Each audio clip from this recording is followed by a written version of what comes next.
Hey, what's going on, guys? It's your boy Jordan. Today, me doing a quick video talking about my experience with COVID-19. More specifically, the COVID-19 Omicron variation. It's a brand new strain, just came out like this last week. Health officials have absolutely no way to detect which strains of COVID you currently have. But the reason that the recent spike of cases is related to the Omicron variation, health officials just have not confirmed that yet. But they don't need to confirm it because if you have brain cells and common sense, you can put the two and two together. We have the highest vaccine rates ever, and we have this sudden crazy spike of COVID cases right when this whole Omicron variation comes out. And all of a sudden, we don't have any means or ability to detect the Omicron variation. So they have no idea how much of it is going around right now. But if you use your brain cells and common sense, you can put the two and two together and say, wow, kind of lines up here, just like the coronavirus pandemic first came out. Everyone was getting sick with it, but we didn't have any tests to detect COVID. So people started dying and dying and dying, and then later we found out, oh, wow, that makes a lot of sense. A lot more people were getting COVID than we ever realized because we didn't have the test for it. Well, it's the same thing now. We don't have the test available for the whole Omicron variation. So basically that's the same thing going around, except it's just instead of a new virus, it's just a different strain of the same virus. It's the same thing. Why health officials have not caught on, or didn't come prepared for a new strain to come along and be prepared to be able to find, to have ways to detect new strains right away, is beyond me, that they weren't more prepared for this and that we have to deal with this all over again. But anyways, I'm not going to get into all that. I don't think I know what I'm talking about. I know I do, and I know I'm absolutely 100% correct when I do say that most of this recent spike in cases is related to the Omicron variation. Whether health officials have confirmed that officially yet or not, they will confirm it in the coming days and weeks. That I can guarantee you with 100% certainty and not 99% certainty. Anyways, so the Omicron variation, my experience, I'm telling you what the facts are. I have it. I guarantee I have it because, I just have common sense. I can just tell. I know I have it. Why? Because I, can put the two and two together. Like I said, I have common sense. So basically, Saturday, I was out partying at the club.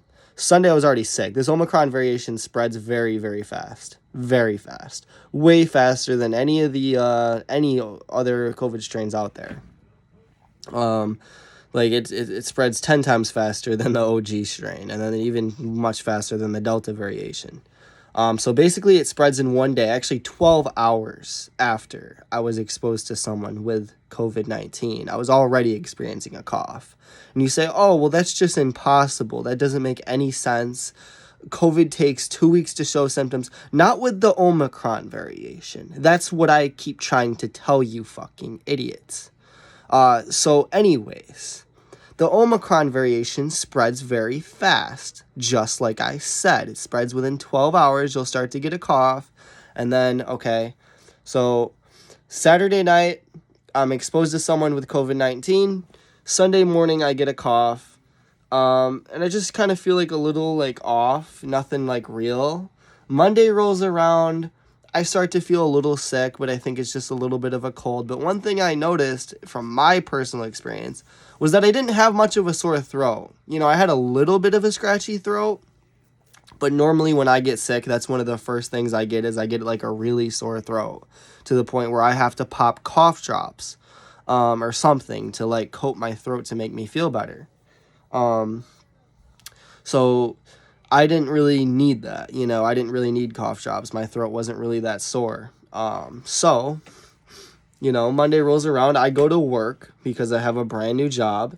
And there's a lot of pressure when you work at a brand new job. If I already called in sick last week from having a cold. So if I call in sick again at this brand new job I just started at, it's a lot of pressure. Oh, he's calling in sick all the time. I'm trying to get into the union and I'm on my probationary period, and attendance, they say attendance is very, very important, and they put a lot of pressure on you to have excellent attendance. Excellent attendance, to the point where it's so much pressure that I feel scared to not work while I'm sick, And I know it's stupid. I shouldn't work when I'm sick. I'm putting other people's lives in danger. But you know what? There's a lot of pressure. If you just are calling in sick twice, you know, 1 week, and then the next week you're calling in sick again at a brand new job you just started and you're trying to get in the union on a probationary period. It's a lot of pressure, man. It is. You know, it's like, so you basically have to assume you don't have COVID. So I went to work and, you know, I'm busting my ass and I'm just really kind of not feeling right, you know, but whatever. I fight through it. And then the next day rolls around and I'm just really feeling like shit. This is like Tuesday. I'm just feeling like really bad. I'm starting to feel like I have a fever. So I'm like, you know what? I'm sure I have the flu or something. I'm just going to go down to be safe and make sure, you know. So, and granted, I was not aware that I was exposed to anyone with COVID at the time. I didn't, like, if you were to ask me, Tuesday rolls around, I'm getting a fever, you know, the doctor asked me, was I exposed to anyone with COVID? I said, not that I know of. No, I don't think so. You know, right when they hear that, they're just so, like, judgmental. Usually, like, when they hear, oh, you haven't been exposed to anyone that you know with COVID? Oh, okay, well, we're just going to assume you don't have it. Because unless you're exposed to someone who got tested positive for COVID, they automatically usually assume that you don't have it. Because that's how doctors think. They're just trained to be retards.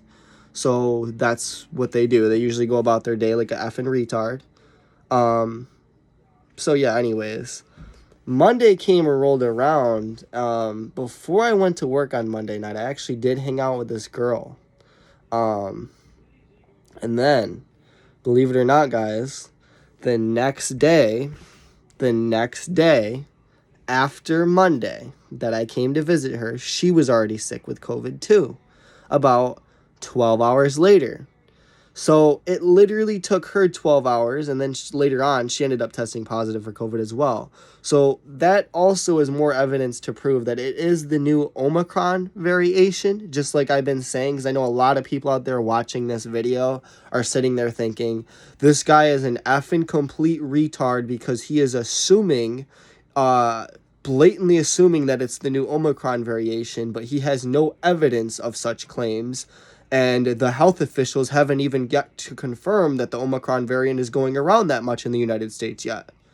Because anyone who thinks like that, that's watching this video right now, you're a complete effing retard.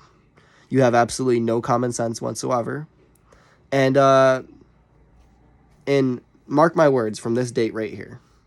Those watching this right now, please come back to this video in a few weeks. I guarantee you. It's not 99%, it is 100% guarantee. Health officials will come out. They will confirm that the Omicron variant is going around like crazy. Like within the next coming days and weeks, they will confirm that. They will confirm that, I guarantee, with 100% certainty, because it already is going around right now like crazy. And I guarantee that these COVID cases will start to spike up like crazy in the coming days and weeks. So, you know, if you don't believe that because you want to assume that I'm wrong or an idiot, you are the effing idiot. You have a low IQ. You need to go get tested for an IQ test. And when you realize that your IQ is very low, you need to stop forming opinions so easily. And you need to listen to people. Like, listen to smart people who actually have brain cells. Not necessarily smart people, but just when you see someone who actually is talking that actually does have a few brain cells in their skull, listen to them a little bit more next time. Because when you're ignorant and you think you know everything and blah, blah, blah, I'm not even going to get into that, because everyone I've talked to so far has literally said, oh, no, it's not the new Omicron variant. It's just you're ignorant. And, like, they have no idea. They have no idea how much more advanced scientifically I am than Dr. Fauci. I was right about more things way back in February 2020 than Dr. Fauci ever was, but I'm not going to get into all that right now. Go back and look at my old videos from February, March of 2020 and what I was saying, and go ahead and look back at Dr. Fauci's comments on February or March of 2020. You'll see who was the most right. Me or me, of course. Me. And I have documentation of it. But people don't want to see the documentation because they just want to assume that I'm making things up as I go along. But let's not get into all that. Anyways, the new Omicron variant spreads like crazy. Spreads that damn fast. Normal COVID does not spread in 12 hours. Ask any doctor. Ask any healthcare professional. Normal COVID does not spread that quick. If you told a doctor you got COVID and after 12 hours after being exposed to someone with COVID, you already have symptoms, they will tell you you do not have COVID. You want to know why? Because they're not familiar with this new Omicron variant and how fast it really spreads. So they are going to assume you don't have COVID because they don't realize that the Omicron variation is right in your fucking nose right now. And I'm not even going to get into all that. It's like, you're literally, it's coming for you. It's fucking coming for you. It's coming for you next, motherfuckers. Anyways. Back to this story. So Wednesday rolls around. I start feeling better. Thursday, today rolls around. I'm starting to feel a little bit better, but I still feel like shit, you know. But I'm not bad, you know. I can get up and move. I could probably do a handstand if I really wanted to, you know. I might even be able to jog like halfway around the block, you know, maybe if I really tried. You know, something like that. I could go outside, you know, if I wanted to in the cold, or walk around the block in the cold if I wanted to, or something like that. You know, like I can like move, I can breathe, I can function, you know, so I couldn't do that a few days ago, so that's a good sign. So I'll keep you guys updated. Stay tuned. I'm on like day 6 now of COVID-19, and so far I seem to be recovering, but I guess we will see what happens next. So any comments, questions, please like and share this video. Please go ahead, leave a comment down below. Thank you very much, guys. Have a great day.